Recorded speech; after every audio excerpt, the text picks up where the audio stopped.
바로 증거하겠습니다. 우리가 오늘 함께 읽은 이 본문의 말씀으로 이번 주 그리고 다음 주 그리고 그 다음 주 3주 연속하여서 여러분의 같은 본문으로 하나님 말씀을 증거할 계획입니다. 이 말씀의 제목은 우리를 향한 하나님의 뜻이라고 이야기를 했는데, 이 짧은 11개의 구절 속에 보면 저와 여러분들을 향한 하나님의 뜻, 하나님의 소원, 하나님의 마음이 담겨져 있습니다.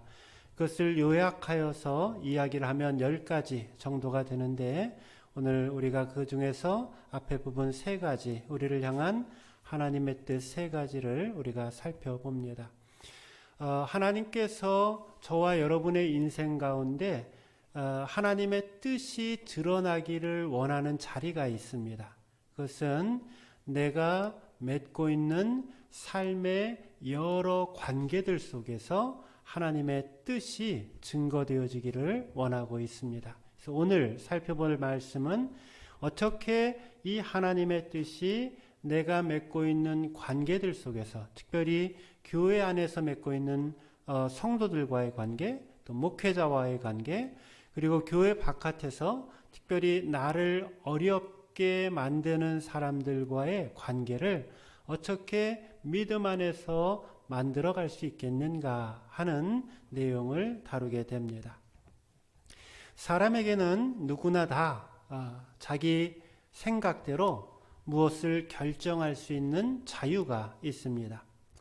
사람은 자기만의 색깔 그리고 자기만의 방식을 가지고 이것저것들을 결정하면서 자신의 인생을 살아갑니다. 이러한 삶의 결정이 자신이 살고 있는 그 공동체 그리고 또 어떤 다른 타인에게 해악을 끼치지 않는다 하면 그 누구도 어떤 한 사람이 가지고 있는 삶의 방식 또 그 생각의 틀을 바꾸라라고 강요할 수는 없습니다. 말 그대로 인간이 가지고 있는 고유한 자유인 것이죠. 그런데 여기서 우리가 조금 더 생각해 볼 것이 있습니다. 삶이란 혼자만 사는 것이 아니다라는 것이죠. 그러기에 공동체를 잘 유지하기 위해서는 그 사회에 규범이 있는 것이고 그 사회에 규율이 있습니다.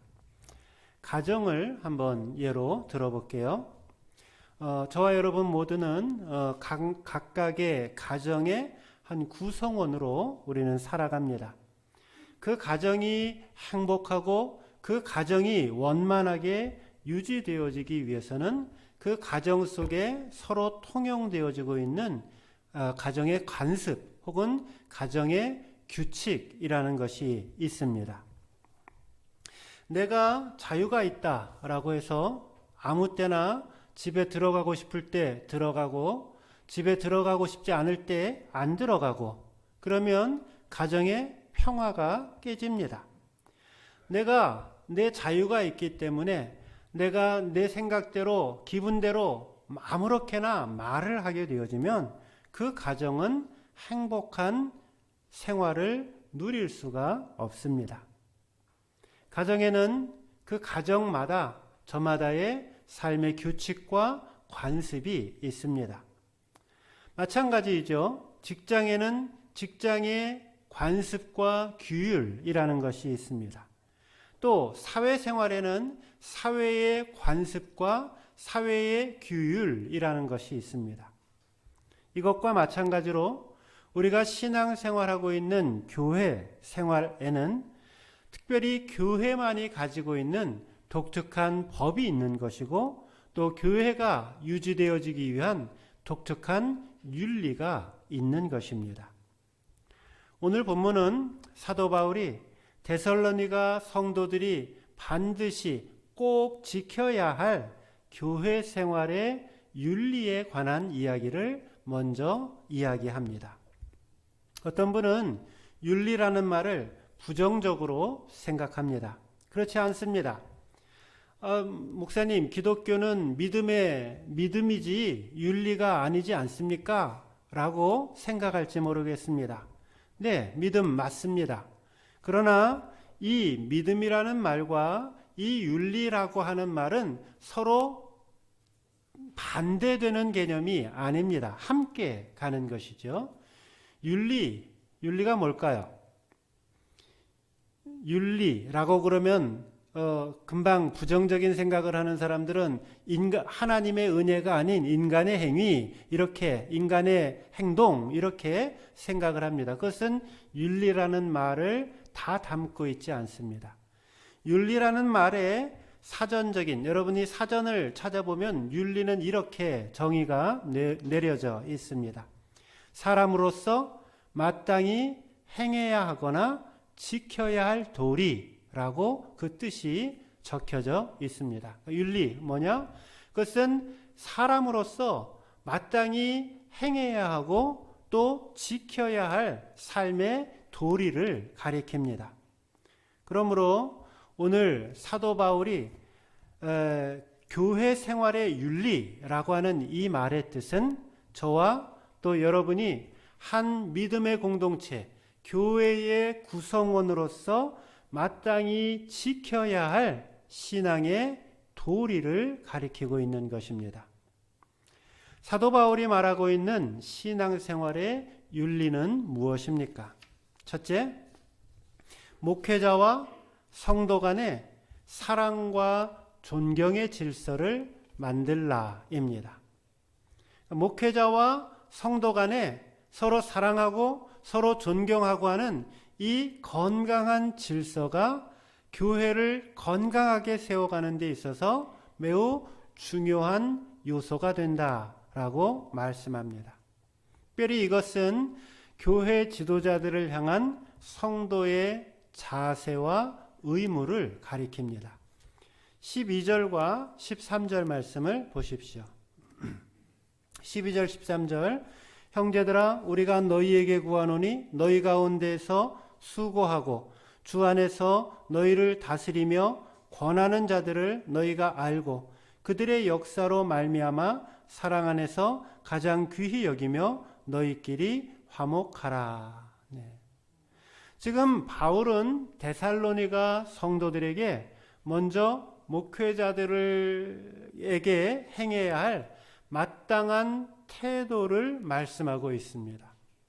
그 권면의 내용은 무엇이냐면 주 안에서 수고하고 다스리는 자들을 귀히 여기라입니다.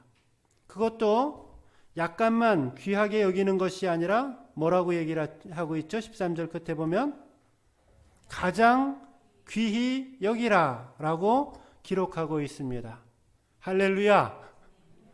성경이 이런 것만 있으면 좋겠네.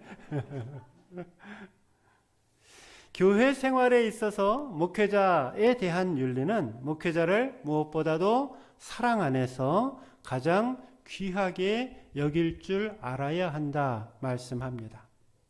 사실 이러한 내용은 목회자가 자신의 입으로 이야기하기 힘든 내용입니다. 마치 자녀가 있는데 말썽을 피우는 자녀가 있습니다. 근데 부모님이 그 자녀를 앉혀놓고 너가 자식 아니니 부모님께 효도해야 돼 라고 말하기가 어려운 것과 같습니다. 그래도 오늘 하나님의 말씀이 우리에게 권고하고 있기 때문에 제가 겸손한 마음으로 이 말씀을 해석하여 여러분들과 함께 나누기를 원합니다.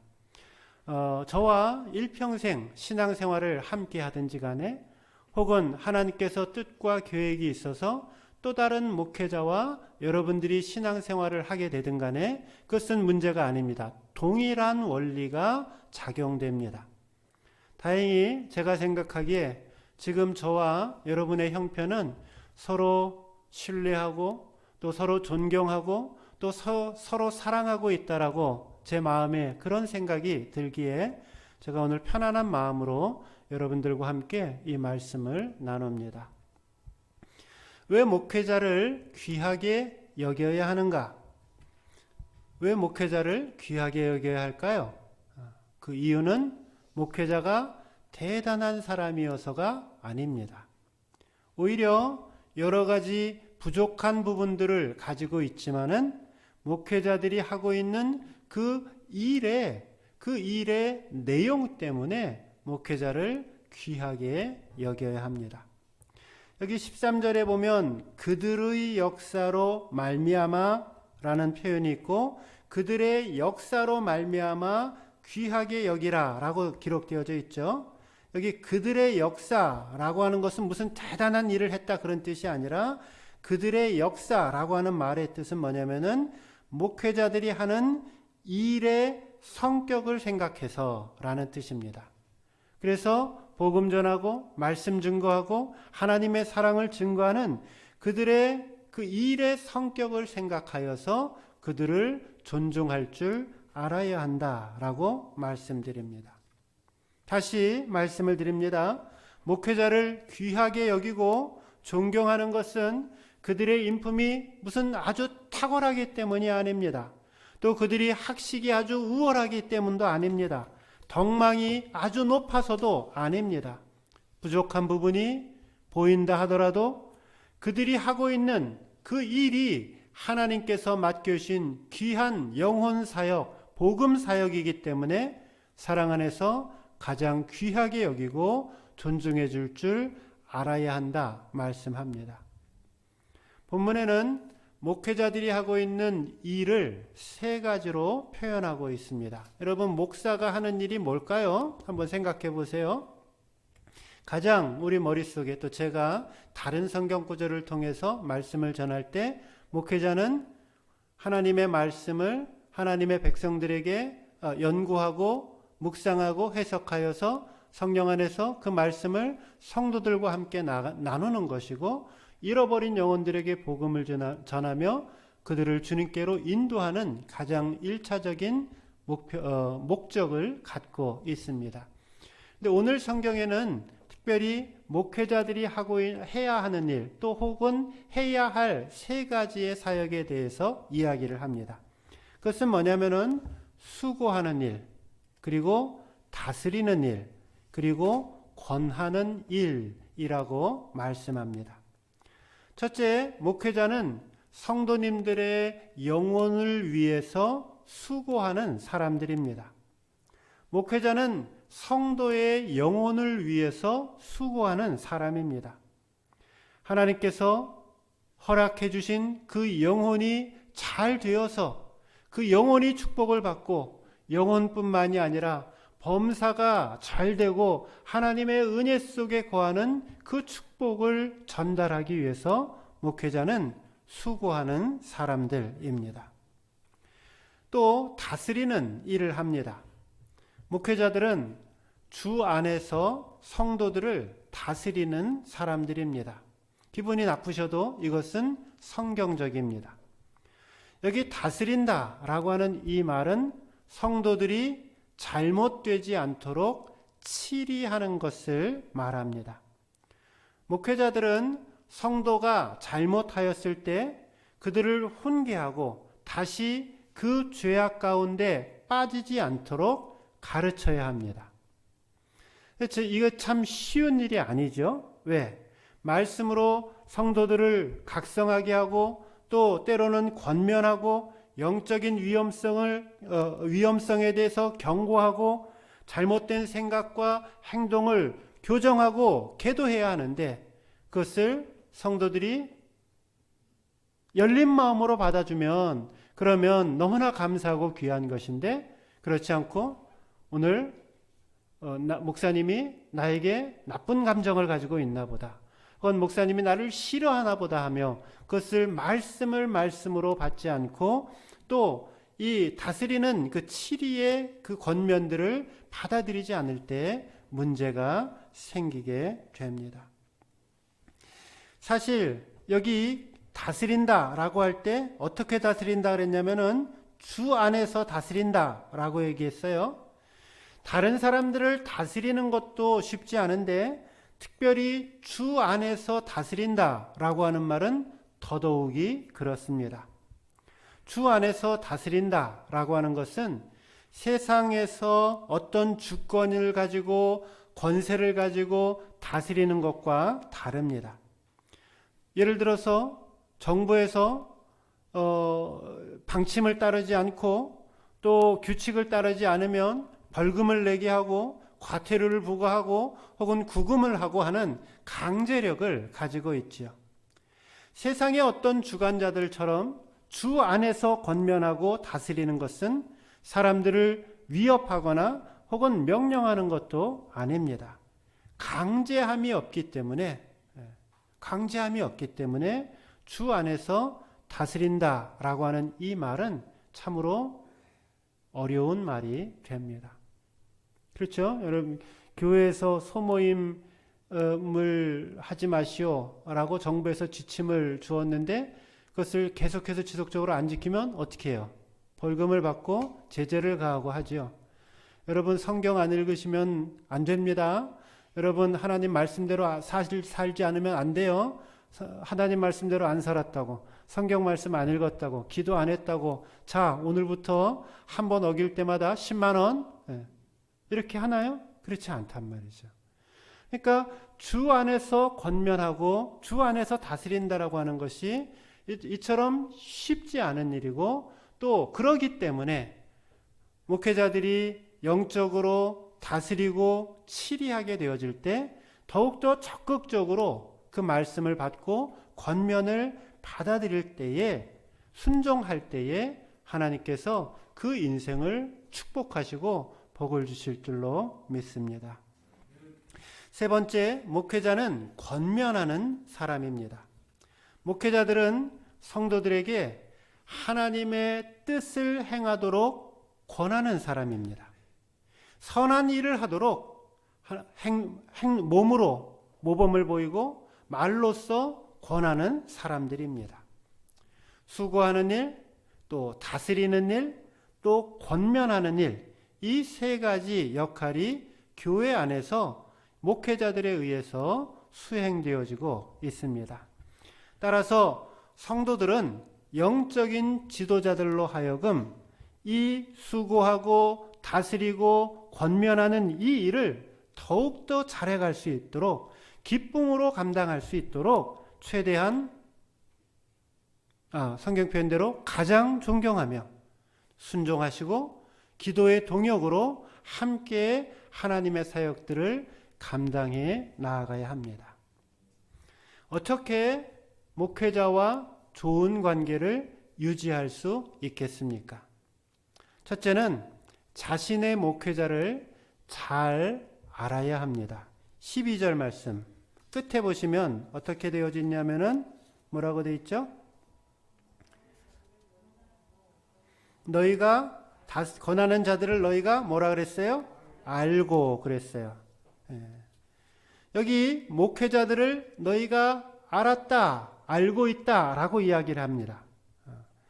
여기 안다 라고 하는 말은 나 아무개 목사님 알아, 그런 차원이 아닙니다.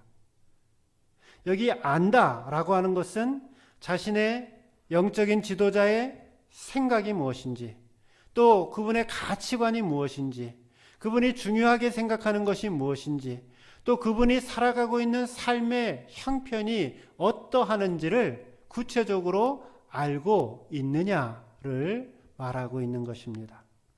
여러분, 저를 아십니까? 네, 제가 무슨 생각을 하고 목회를 하고 있는지 잘 알고 계십니까? 네, 제가 정말로 중요하게 생각하는 것이 어떤 것들인지 여러분 아십니까? 네, 제가 처한 삶의 형편이 어떠한지 여러분 알고 계시고 또 아시려고 하십니까? 네, 여러분, 저를 아셔야 합니다. 목자가 자기 양떼를 알듯이 양떼들도 자기의 목자를 알아야 합니다. 좋은 성도들은 자신을 위해서 수고하고 다스리고 권면하는 사역자들을 잘 압니다. 형편을 잘 아는 것이죠. 몇 주 전에 한 친구 목사님 교회에 방문하게 됐습니다.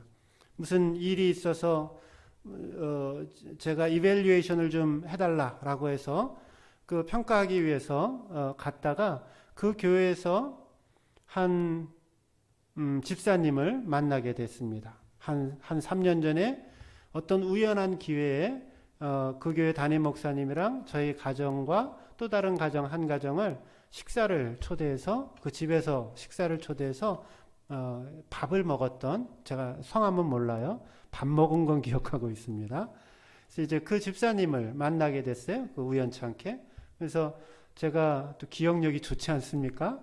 그래서 아우 집사님 몇 년 전에 그 집에 가서 그때 명이나물 먹고 무슨 고기 먹고 그 저기 울릉도에서 올라온 거 너무 귀하게 알고 먹고 그래서 이제 막 칭찬을 해줬어요. 인사치레를 한 거죠. 예.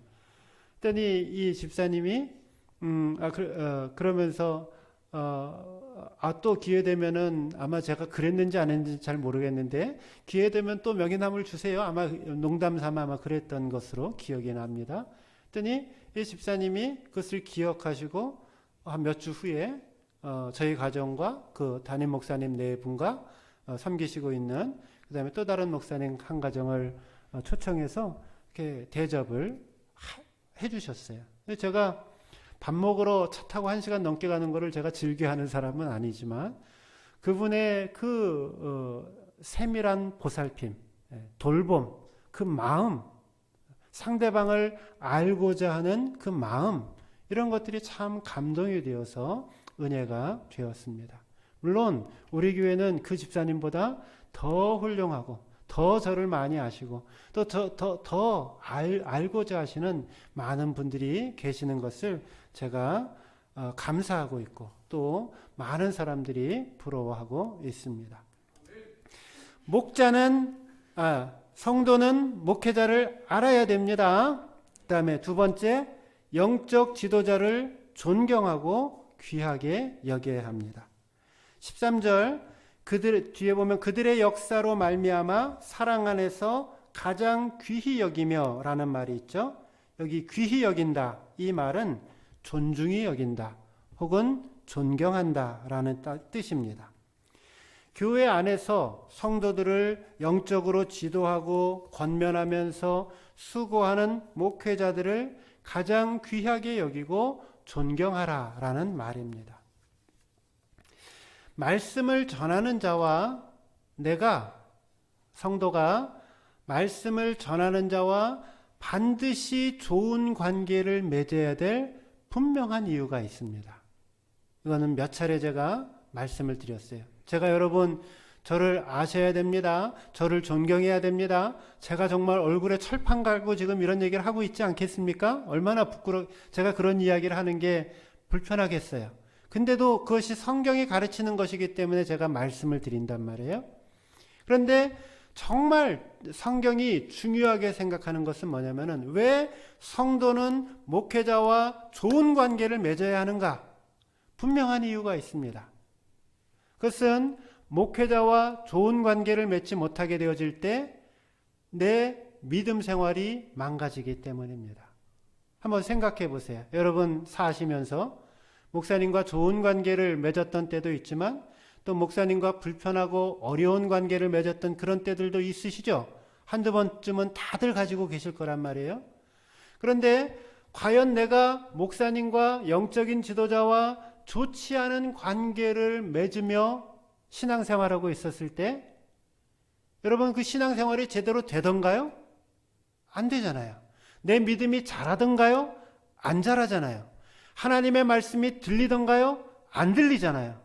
그렇기 때문에 이것은 누구를 위해서가 아니라 나 자신의 신앙과 영혼을 위해서 부족하더라도 목회자와 어찌하든지 좋은 관계를 맺으려고 끊임없이 기도하고 또 애를 써야 한다는 것입니다. 그래서 늘 드리는 말씀이 있죠. 목회자가 부족한 것이 보일 때가 있지요. 제가 없겠습니까? 있단 말이죠.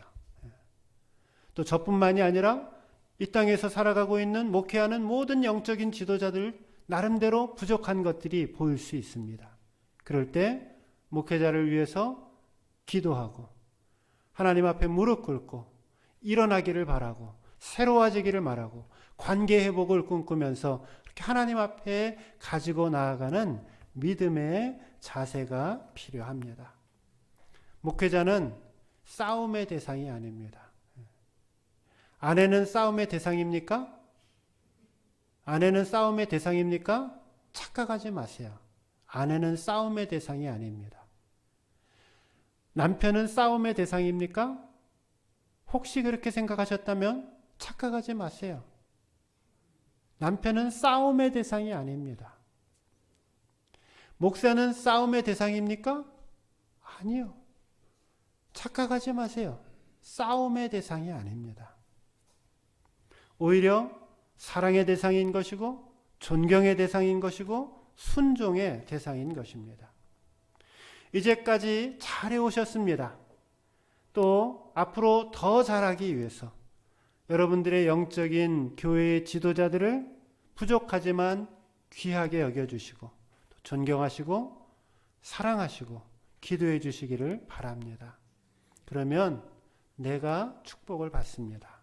내가 은혜를 받는 것이고 내 믿음 생활이 좋아지고 내 교회 생활이 비로소 참된 행복 가운데로 들어갑니다. 저도 열심히 노력을 할 텐데 여러분 열린 마음을 가지고 목회자와 성도 간에 서로 사랑하고 존경하는 아름다운 관계로 더욱더 발전하고 더욱더 깊어지기를 주님의 이름으로 축원드립니다. 신앙생활의 두 번째 윤리, 성도 간의 사랑의 관계를 만들라입니다. 그러니까 교회 생활에 혹은 신앙 생활의 두 번째 윤리는 뭐냐면은 이번에는 성도들 간의 서로 상호 간의 의무를 이야기를 합니다. 성도 간 사랑의 관계를 만들기 위해서 서로 끊임없이 노력하는 것입니다. 첫째, 무엇보다도 화목하라 라고 말씀하죠. 성도 간에 13절 마지막 절에 보면은 뭐라 그랬어요? 너희끼리 화목하라 라고 이야기를 합니다. 사도 바울은 영적인 지도자들에 대해서는 최대한 존경을 하고 성도들 상호 간에는 서로 화목해야 한다라고 말씀합니다. 신앙생활은 혼자 하는 것이 아니라 말씀드렸습니다. 함께 신앙생활하는 것입니다. 그러기에 성도님들끼리는 서로 간에 더욱더 화목해야 합니다. 아름다운 교회, 하나님이 축복하시는 교회, 그것은 하나님의 말씀을 받아서 성도 간에 이렇게 화목하고 사랑으로 하나 되어지는 교회가 되어질 때 하나님의 역사는 일어납니다. 성도 간에 화목함이 없게 되어질 때 여러분 어떤 일이 일어나는지 아십니까? 어떤 일이 일어날까요? 그 교회 싫어. 혹은 나 예배드리기 싫어. 이런 차원이 아닙니다.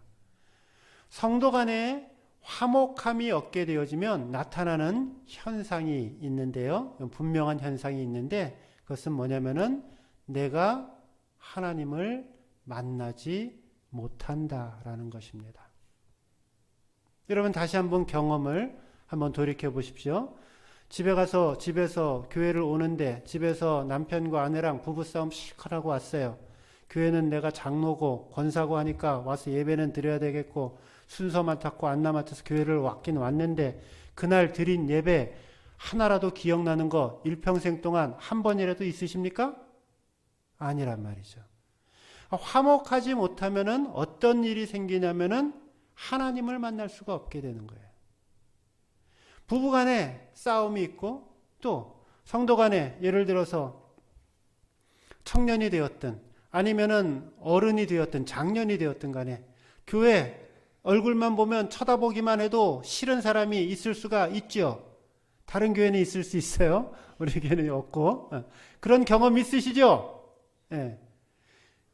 그때 드린 예배, 그때 들은 하나님의 말씀 기억나는 것 하나라도 있나요? 없단 말이에요. 화목하지 못하게 되어지면 그것은 단지 사람과 사람의 관계로 끝나는 것이 아니라 그것은 내가 하나님을 만나지 못하는 결정적인 이유가 된다라는 것입니다. 그래서 산상수훈에서 그 팔복의 이야기에서 예수님은 그 뭐라고 말씀하시냐면 히브리서 말씀이네요. 모든 사람과 더불어 화평함과 거룩함을 쫓으라. 이것이 없이는 뭐라고 되어 있을까요? 아무도 주를 볼 수 없으리라. 화평함과 거룩함이 없으면 그 누구도 주님의 얼굴을 볼 수 없다라고 말씀합니다. 그래서 하나님이 만나게 해주신 우리 모든 성도님들 어찌하든지 화목하고 사랑으로 하나 되어지는 아름다운 관계가 우리 안에 더욱더 풍성하게 있어야 합니다.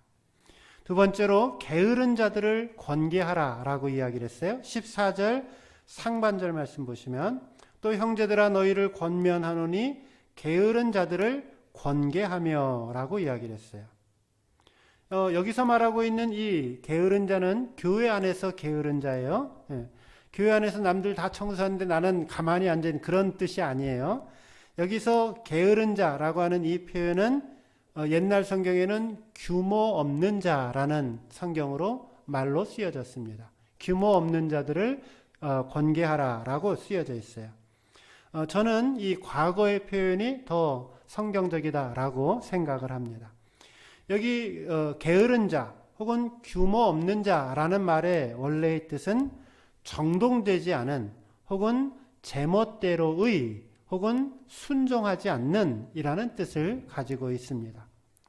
원래 군사 용어예요. 그래서 훈련을 받지 않거나 혹은 규율이나 혹은 대열을 흩뜨리는 병사를 가리킬 때에 이 게으른 자, 이 규모 없는 자라고 표현하였던 것입니다. 그러니까 게으른 자들을 권계하라 라고 하는 이 말은 당시에 데살로니가 교회 안에 있는 질서를 어지럽히고 규율을 깨트리며 혼란스럽게 하는 사람들을 권계하라 라는 뜻입니다. 누가 권계하고 있나요? 바울이 권계하나요? 데살로니가 교회 목사님이 권고를 하나요? 데살로니가 교회 성도들이 권고하나요?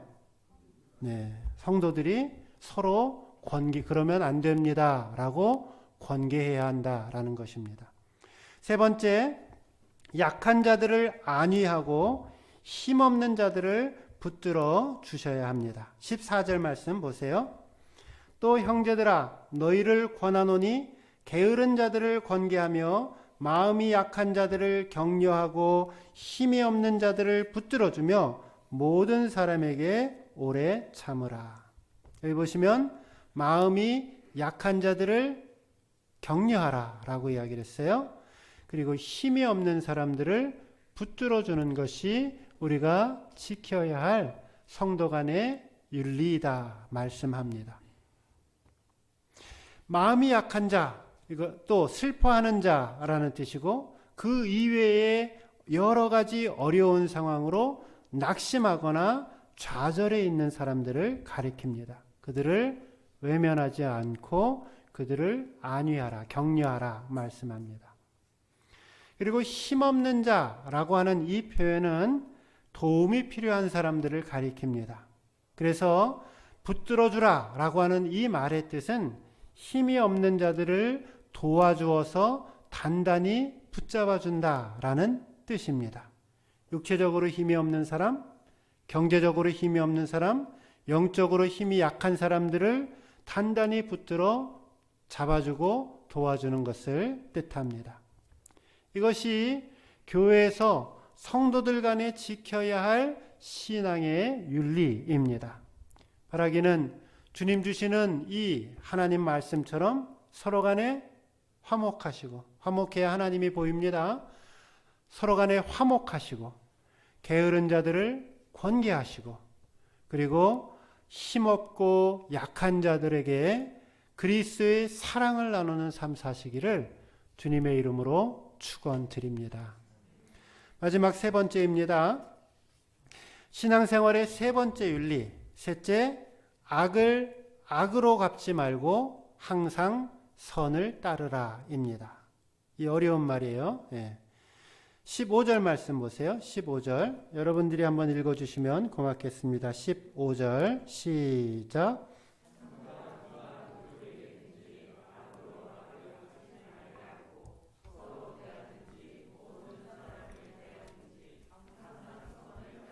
네.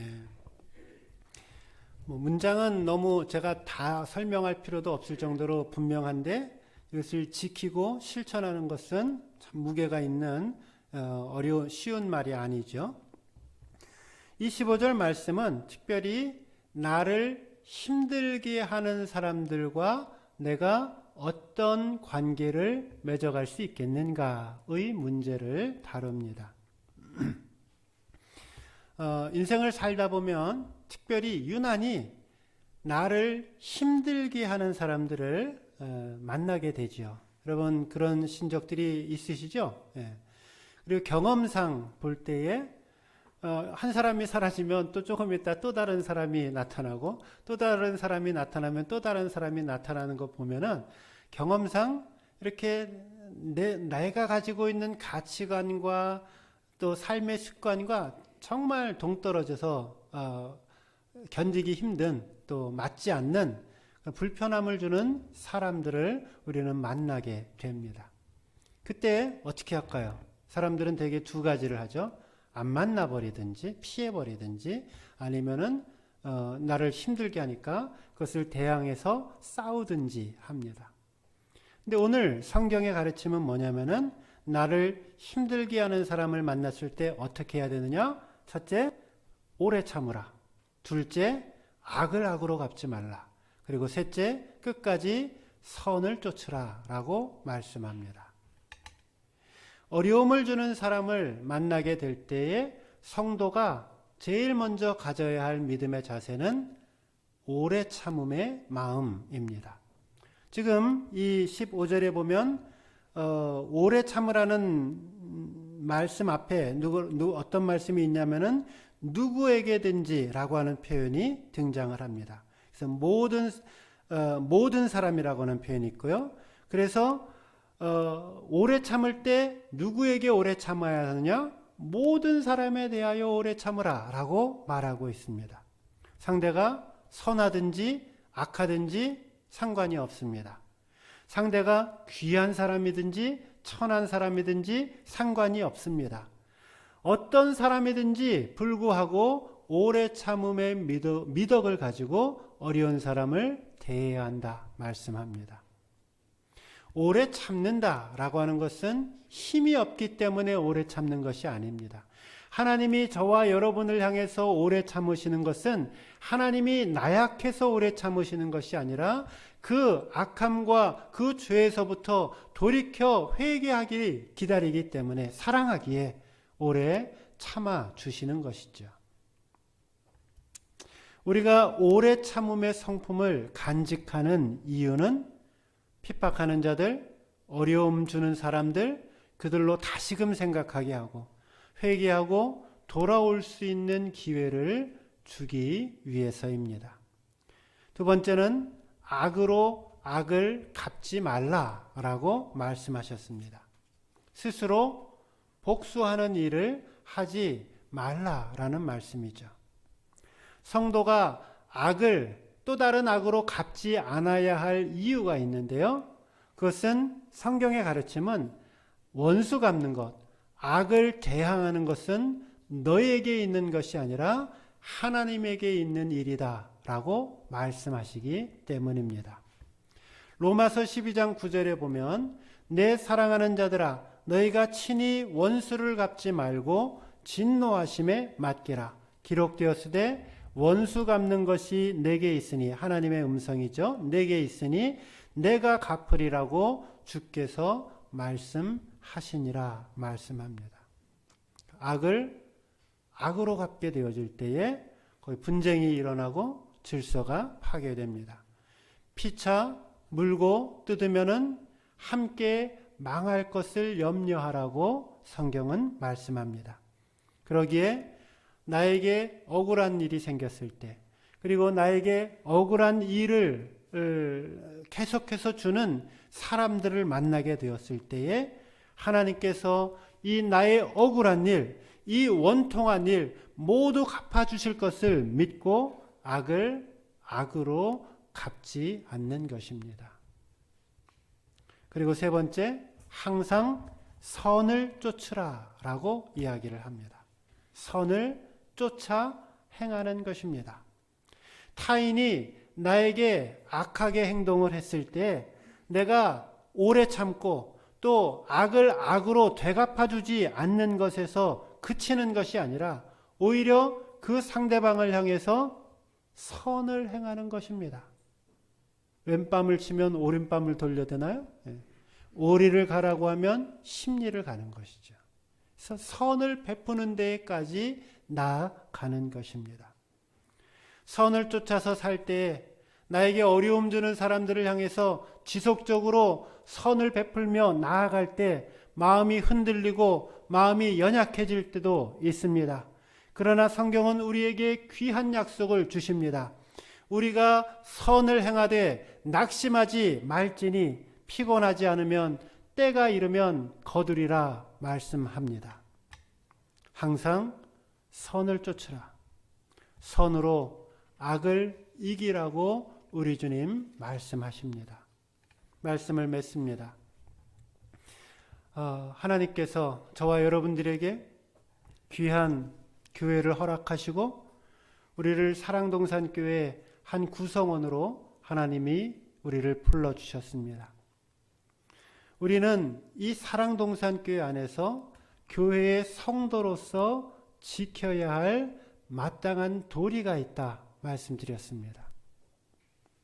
무엇보다도 저와 또 다른 목회자들과 좋은 관계를 누리려고 끊임없이 애쓰시고 격려하시고 또 사랑의 관계를 만들어 가십시오. 그게 복받는 길입니다.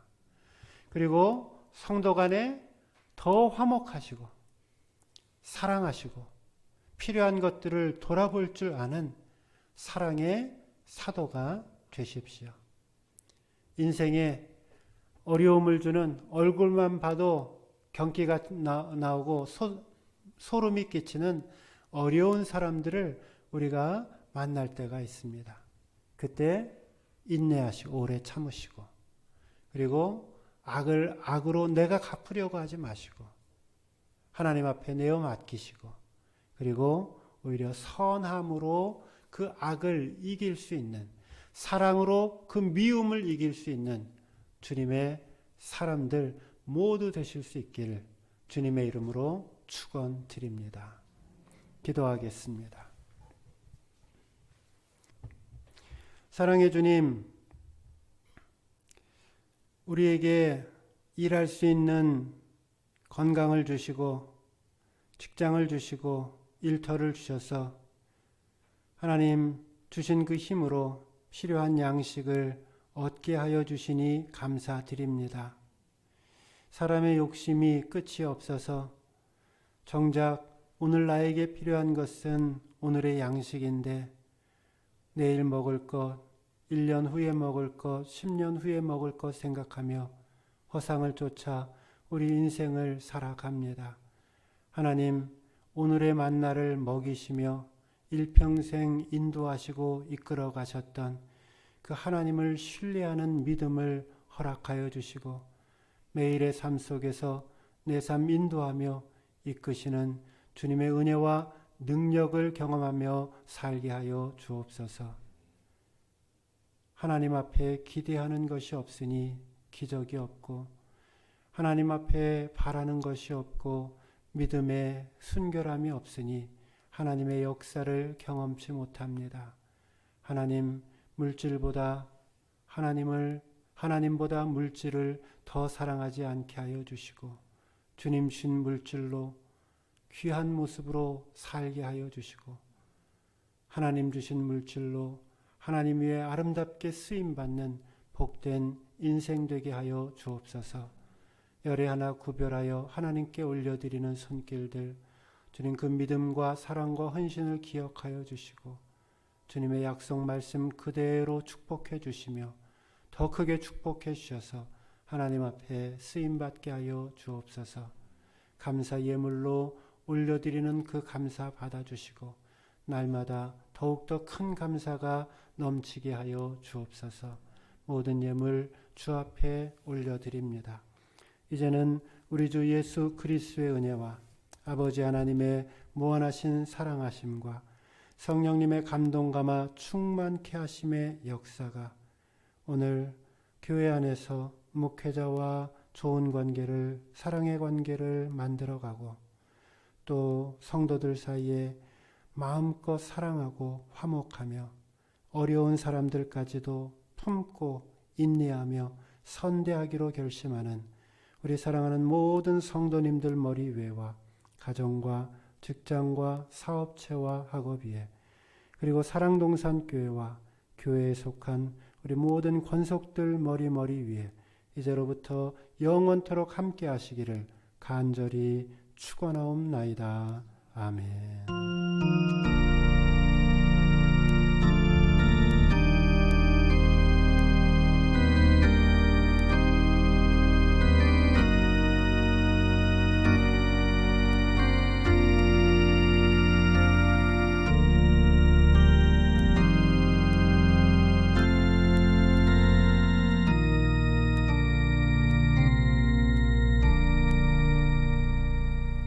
네, 한 주간도 주 안에서 승리하시고 또 즐거운 마음으로 생활하시기 바랍니다.